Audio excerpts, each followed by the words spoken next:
Bonjour auditeurs et auditrices de Radio Taïwan International, ici Clément Tricot. Vous écoutez un nouvel épisode de RTF, votre émission sur les relations entre Taïwan et la France. Aujourd'hui, nous poursuivons notre échange avec Pierre-Antoine Donnet, ancien journaliste et auteur d'un livre Taïwan Survivre libre, publié aux éditions Nevikata. Souvenez-vous, la semaine dernière, nous avons discuté avec lui.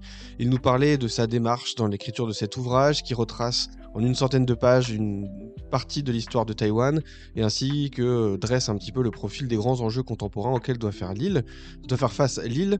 Et donc aujourd'hui, nous allons continuer avec lui de parler de cet ouvrage, de ce travail journalistique, mais aussi de cette démarche d'écriture du livre. Et là, il commence dans la poursuite de notre échange pour nous parler du titre. Pourquoi avoir choisi de parler d'un titre comme celui-ci, Taïwan, Survivre libre? Qu'est-ce que ça veut dire?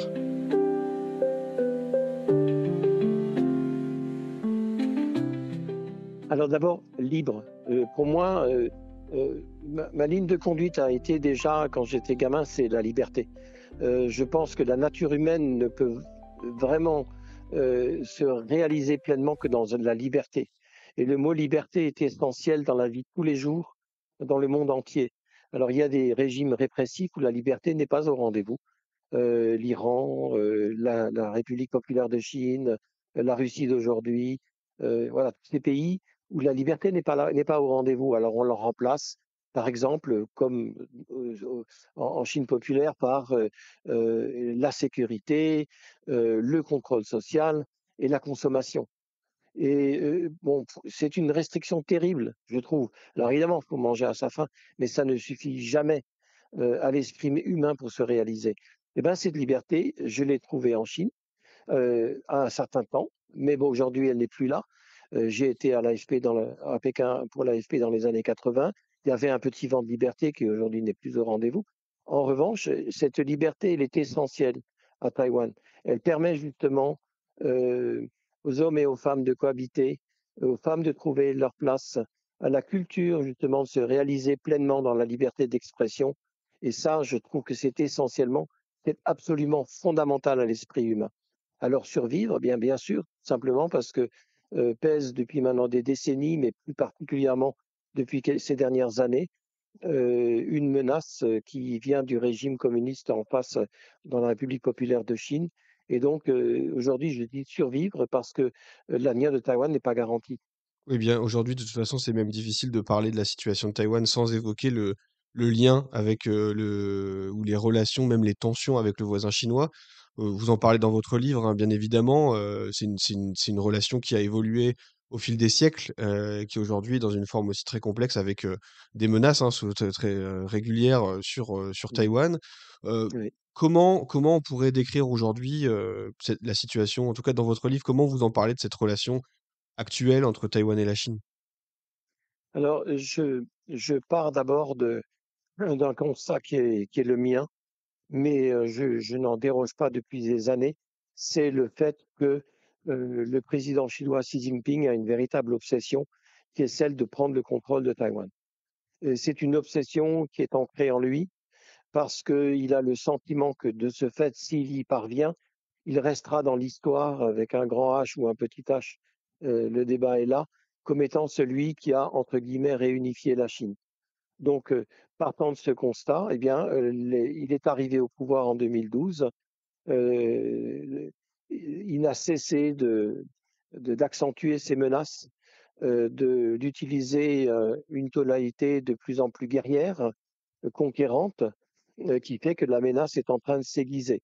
Alors, guerre ou pas guerre chaude ou guerre froide, Mm. euh, guerre hybride, il y a toute une série de formes de guerre, mais la menace est là. Très bien. Et du coup, dans votre livre, vous en parlez un petit peu. Bon, c'est un effort de la Chine d'essayer d'unifier avec Taïwan, parce que la réunification, c'est même un terme très pro-chinois, hein, c'est dans les discours de Oui, Pékin de parler de oui. réunification, alors que Taïwan ne parle pas du tout d'unification. Pourquoi, selon vous, la Chine ne parvient pas à reprendre l'âme de Taïwan? C'est un petit peu comme ça que je crois que vous le formulez dans votre ouvrage, avec toute cette identité taïwanaise qui finalement a un peu du mal à s'aligner sur aujourd'hui ce qu'est la Chine aujourd'hui en termes de valeurs. Pourquoi la Chine a des difficultés du coup à prendre Taïwan aujourd'hui selon vous? Alors, avant de répondre directement à votre question, je mettrai un préalable pour dire pourquoi la population taïwanaise ne veut pas de Mmh. cette unification et non réunification? Ben, tout simplement parce que cette population a appris à vivre libre et veut le rester. Et le modèle qu'on lui propose, un pays, deux systèmes, qui d'ailleurs ne sera certainement pas respecté si cela devait être le cas, comme on l'a bien vu à Hong Kong, ce serait l'assimilation totale de Taïwan et la soumission au diktat du Parti communiste chinois. Et donc les Taïwanais n'en veulent pas dans leur très large majorité. Bon.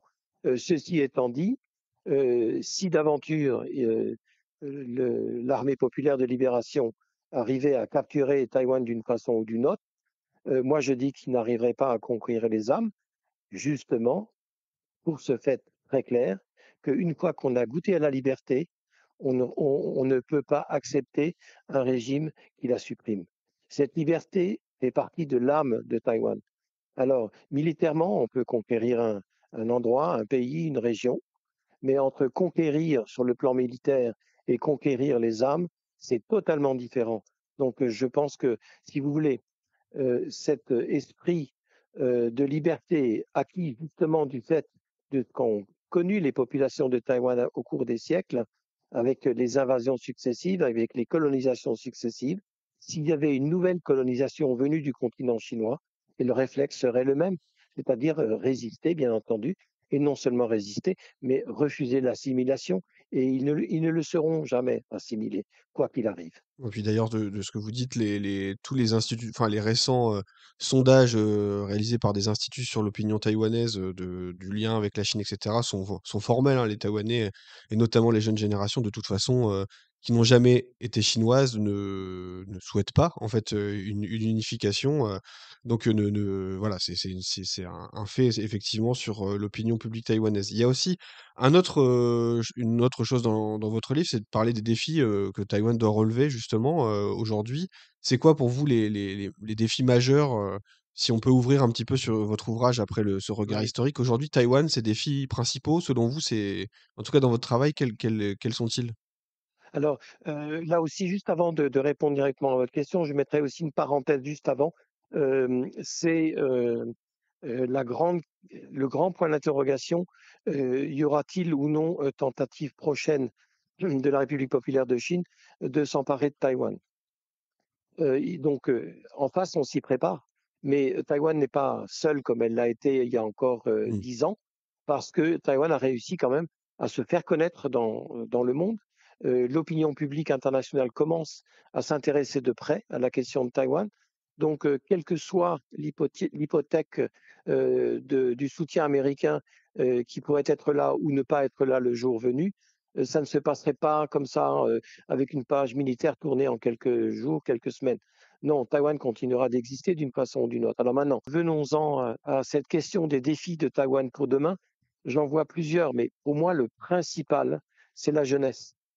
Et cette jeunesse taïwanaise d'aujourd'hui n'est évidemment pas la même que celle que j'avais côtoyée de très près il y a un peu plus de 40 ans. Elle a beaucoup changé, ses aspirations ne sont pas les mêmes, le niveau de vie n'est pas le même. Et de ce fait, je crois que le grand défi de demain pour Taïwan, c'est justement de faire en sorte que cette jeunesse taïwanaise comprenne quels sont les enjeux réels. Mmh. Parce que avec la prospérité économique et un quotidien plus facile, souvent disparaissent les vrais enjeux. Et je vois une jeunesse qui aujourd'hui euh, se met, bon, évidemment, sur leur smartphone à regarder parfois ce qui, pour moi, me semble quand même des stupidités, déversées, mais alors vraiment à tombeau ouvert tous les jours par la désinformation qui vient du continent, avec les armes qu'on connaît bien.